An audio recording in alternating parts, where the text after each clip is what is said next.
சேதுராமன். திரு மணி, நிதிஷ் விலகினாலும் இந்தியா கூட்டணி வெல்லும், அப்புறம் தமிழ்நாட்டு இதை பேசலாம். இது எப்படி பார்க்குறீங்க தேசிய அளவில்? இல்லை, நிதிஷோட விலகல் கண்டிப்பாக ஒரு பின்னடைவு தான். அது கண்டிப்பாக பாதிப்பு இருக்கும்னு தான் எனக்கு தோணுது. அதை ஒதுக்கி தள்ள முடியாது. ஏன்னா நீங்கள் பார்த்தீங்கன்னா ஹிந்தி ஹார்ட்கோர் ஹிந்தி பெல்ட்டில் பவர்ஃபுல்லாக இருந்த ஒரு ஸ்டேட் பீகார் எதிர்கட்சிகளுக்கு.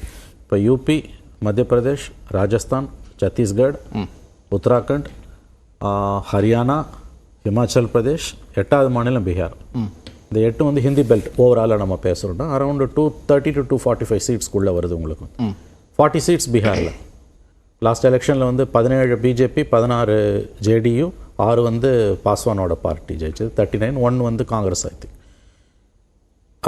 ஒரு கட்சி, அதாவது ஒரு எலெக்ஷனில், பார்லிமெண்ட் எலெக்ஷனில் மாநிலத்தை ஆளக்கூடிய கட்சி அவங்க கையில் கவர்மெண்ட் இருக்குதுன்னா அதோட டைனமிக்ஸ் வேறு. எப்பயுமே என்ன தான் எலெக்ஷன் கமிஷன் கண்ட்ரோலில் போலீஸ் இருந்தாலும், ஐஏஎஸ் ஐபிஎஸ் இருந்தாலும், ஒரு பொலிட்டிக்கல் பார்ட்டி அவங்க டெல்லியில் பவரில் இருக்க பார்ட்டியோட அலையன்ஸில் இருக்காங்க, அவங்க கவர்மெண்ட் அங்கே இருக்குன்னா அப்போ அதோட டைனமிக்ஸ் வேறு. இல்லை, இந்த முறை பீகார் மக்கள் இந்த பச்சோந்தித்தனத்தை புரிந்து பதிலடி கொடுப்பார்கள். இல்லை, அதுக்கு வரேன். அது பச்சோந்தித்தனம்னு நேரடியாக நம்ம பார்க்குறோன்னா, இப்போ அவர் கடந்த கிட்டத்தட்ட 2005 அவர் இருக்கார். 9வது முறையாக முதலமைச்சராக பதவியேற்றிருக்கிறார். 5வது முறையாக அவர் நேற்றைக்கு பதவி அலையன்ஸ் மாறி 2 தடவை ஆர்ஜேடியோடையும், நேற்று 3வது முறை பிஜேபியோடையும் வச்சுருக்கார். 5 times. 2020 எலெக்ஷனில் அவர் நிதிஷோட பார்ட்டி பிஜேபியோட தான் அலையன்ஸில் நின்று ஜெயித்தாங்க.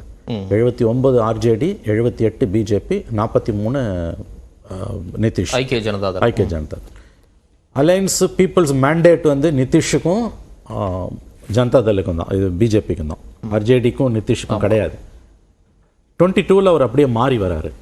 அது 4th சம்மர்சால்ட், 4th பல்ட்டி. அது நேற்று நடந்தது 5வது பல்ட்டி.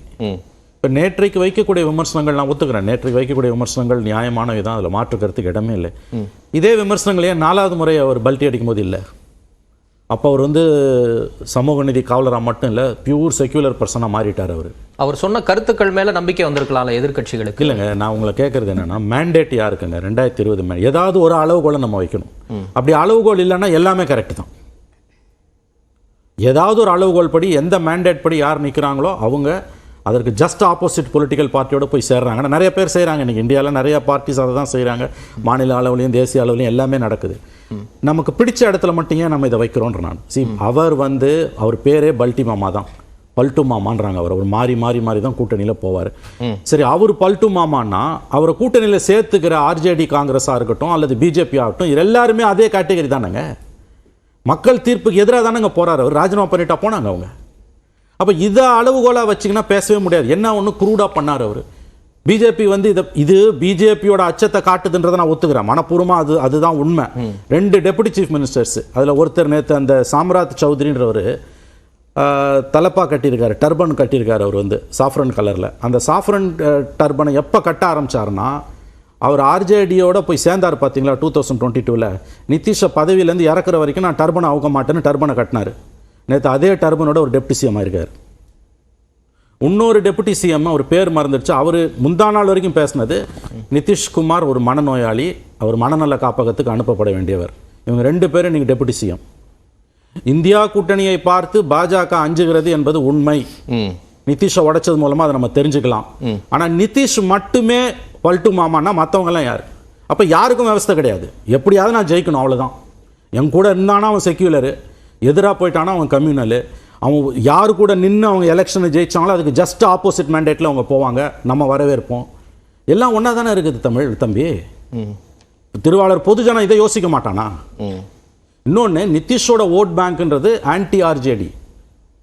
அவர் லாலுவோட குடும்ப அரசியலை எதிர்த்து அங்கே கட்சி ஆரம்பித்து பெரும்பாலான நேரம் அவருடைய அரசியல் அவர் லாலுவை எதிர்த்து பேசினவர். இல்லை, everything is fair in love and politics அப்படின்னு நீங்கள் பல முறை நான் இப்பயும் அதை தாங்க சொல்கிறேன். நான் உங்களுக்கு சொல்ல வர பாயிண்ட் என்னன்னா, இவர் மட்டுமே பண்ண மாதிரி எதுக்கு பேசணுன்ற நான். அப்படி இவரை மட்டுமே நம்ம கழுவில் ஏற்றுறோம்னா இவரை ஏற்றுக்கொண்டவர்கள் யார்? அவர் பல்ட்டு மாமா தாங்க, உண்மைங்க. அவர் 2 தடவை ஆர்ஜேடியும் 2 தடவை பிஜேபியும் ஏற்றுக்கிச்சு, 3வது தடவை அவர் எக்ஸ்ட்ராவாக பிஜேபிக்கு போயிருக்காரு. இந்த முறை 5வது முறை அவர் வந்து பிஜேபியோட போகும்போது வைக்கக்கூடிய விமர்சனங்கள் 4வது முறை 2022 வரும்போது இந்த அளவுக்கு வரலையே. சரி, அது நிதிஷ்குமார் மேல மட்டும்தானே இருக்கு. அவரை எதிர்க்கக்கூடிய முரண்பாடுகளோடு எதிர்க்கக்கூடிய மம்தா பானர்ஜிக்கோ கெஜ்ரிவால் மேலேயோ இல்ல தமிழ்நாட்டில் இருக்கக்கூடிய கட்சிகள், கர்நாடகா மகாராஷ்டிரா இருக்கக்கூடிய கட்சிகள் மேல அது இல்ல. அப்ப இதை தவிர்த்துட்டு மக்கள் பார்க்க மாட்டாங்களா? இல்லைங்க, நான் வந்து பீகாரை மட்டும் நான் சொல்றேன். புரியுது. இல்ல நான் ஒட்டுமொத்த அது ஓகே, நான் ஒட்டுமொத்த இந்தியா கூட்டணிக்கும் இது வந்து நிதிஷ்குமாரை தவிர்த்து மக்கள் நம்ப மாட்டாங்களா? இல்லைங்க, நீங்கள் இதில் வந்து ரொம்ப காம்ப்ளிகேட்டடான இஷ்யூங்க இது. நம்ம வெறும் நிதிஷை மட்டுமே வச்சு இந்த இஷ்யூவை பார்த்துட முடியாது. அது ஒன்றை மட்டுமே வச்சு ஓட்டு மாறாதுன்னு நான் சொல்ல முடியாது. 10 வருஷம் ஆன்டி இன்கம்பன்சி கண்டிப்பாக ஏதாவது ரூபத்தில் காட்ட தான் போகுது. அதே நேரத்தில் ஒவ்வொரு ஸ்டேட்லையும் அது மாறி தான் போகுது. அவர் இப்போ வரக்கூடிய தகவல்கள் என்ன சொல்லுதுன்னா, டிசம்பர் 3க்கு பிறகு தான் அவர் இந்த முடிவை எடுத்தார். 5 மாநில தேர்தல் முடிவுகளுக்கு பிறகு அவர் இந்த முடிவுக்கு வந்திருக்காரு. ஏன்னா டிசம்பர் 3 ரிசல்ட்ஸுக்கு பிறகு வந்த ஒரு பரவலான கருத்து, அதை ஏற்றுக்கலாம், நீங்கள் ஏற்றுக்காமலும் போகலாம். ஒரு சீசன்ட் ஒப்பீனியன் என்னன்னா, வரக்கூடிய 24 தேர்தல் முடிவுகளுக்கான ஒரு ட்ரெய்லர் தான் இந்த 3 மாநில தேர்தல் முடிவுகள், ஹார்ட்கோர் ஹிந்தி பெல்ட்லன்றது. அவர் அதன்படி கேரி அவுட் ஆயிருக்காருன்றாங்க. ரைட். இப்போ நான் உங்களுக்கு என்ன சொல்ல வரேன்னா, இது ஒன்று மட்டுமே வச்சு டிசிஷன் அங்கே வராது. 2 விஷயம் முக்கியங்க பீகாரில். ஒன்று வந்து அவர் காஸ்ட் சர்வே எடுத்தார் பார்த்தீங்களா, அதுவும் ராமர் கோயில் திறந்தது. இது ரெண்டுமே மண்டல் வர்சஸ் கமண்டல்ன்றது நவ் மண்டல் ப்ளஸ் கமண்டல்னு மாறி இருக்குது. ஸோ அந்த ஓட் பேங்கை நீங்கள் குறைச்சி மதிப்பிட முடியாது. ரிசல்ட்ஸ் எப்படி பீகாரில் ரிசல்ட்ஸ் எப்படி வேணால் போகலாம், நம்ம யாருமே வந்து அதாவது வந்து குறி சொல்கிற மாதிரி சொல்ல முடியாது. பட் இந்த ஒரு இன்சிடெண்ட்டை மட்டும் வச்சு இது நெகட்டிவாக போயிடும், பார்லிமெண்ட் எலெக்ஷனில் வந்து பிஜேபிக்கு எதிராக போகும்னு உறுதியாக சொல்ல முடியாதுன்றது என்னோட கருத்து. ஏன்னா அங்கே இருக்கக்கூடிய சோஷியல் டைனமிக்ஸ் எப்படி என்னன்னு கேட்டிங்கன்னா, அந்த காஸ்ட் பாலிட்டிக்ஸோட நெரேட்டிவ் இருக்குது பார்த்தீங்களா, அதை வந்து வெறும் நிதிஷ் ஆர்ஜேடி காங்கிரஸ் கிட்ட இருந்து பிஜேபி ஸ்நாச் பண்ணியிருக்குன்னு ஒரு வியூ இருக்குது.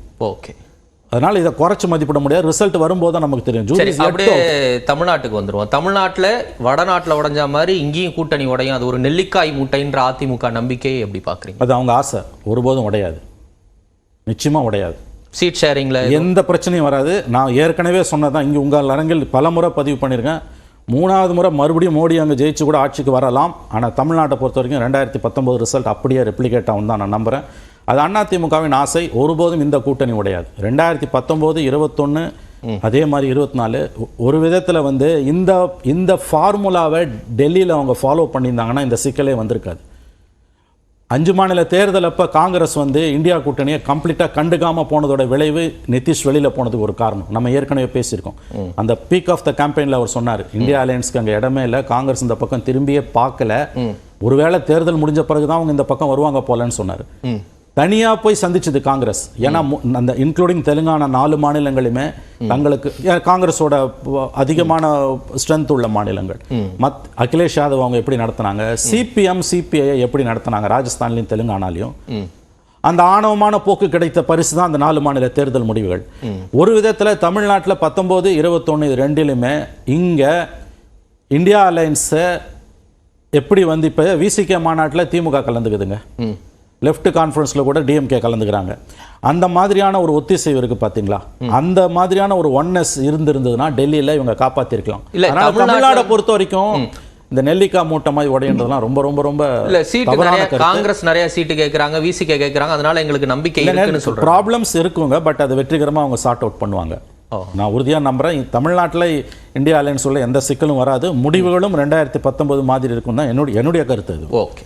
திரு பாலா, இந்தியா கூட்டணி தமிழ்நாட்டிலும் உடையும். முதல்ல நிதிஷ் பற்றி பேசணும். இப்போ அந்த கருத்தை எப்படி பார்க்குறீங்க? நிறைய சீட் ஷேரிங்கில் இப்போ காங்கிரஸ்லாம் 20 சீட்டு, 14 சீட்டு, 25 சிவகங்கையில் கொடுக்கக்கூடாது அப்படின்ற கருத்துக்கள்லாம் வருது. அப்படிங்கிறதெல்லாம் வருது இல்லை, பேசு பொருளாது இல்லை. அதாவது சீட் ஷேரிங் எப்போயுமே இந்த மாதிரியான பேச்சுவார்த்தை வரதான் செய்யும். கூட கேட்குறாங்க, அல்லது வந்து கம்மியாக கேட்குறாங்க, அல்லது வந்து சீட் வந்து கொடுக்க மாட்டேன்னு சொல்கிறாங்க, மறுக்கிறாங்க அப்படின்னு. அது வந்து இப்போ சார் சொன்னார் பாருங்க, அந்த ஒன்னஸ் அப்படிங்கிறது, அதில் வந்து பார்த்தீங்கன்னா எங்கள் கூட்டணியில் வந்து அது ரொம்ப உறுதியாகவே இருக்கும். ஏன்னா எங்கள் தலைவர் மேலே இருக்கக்கூடிய நம்பிக்கை, இந்தியாவில் வேற மற்ற எல்லா தலைவர்களையும் விட ஒரு முடிவு எடுத்தால் அதில் ரொம்ப உறுதியாக இருக்கிறது. அதே மாதிரி கொள்கைக்காக நமக்கு ஓட்டே இல்லாத ஒரு மாநிலம், அங்கே இருக்க மக்கள் பாதிக்கப்பட்டாலும் அந்த நிலைப்பாட்டிலையும் உறுதியாக இருக்கக்கூடியவர் எங்களுடைய தலைவர்.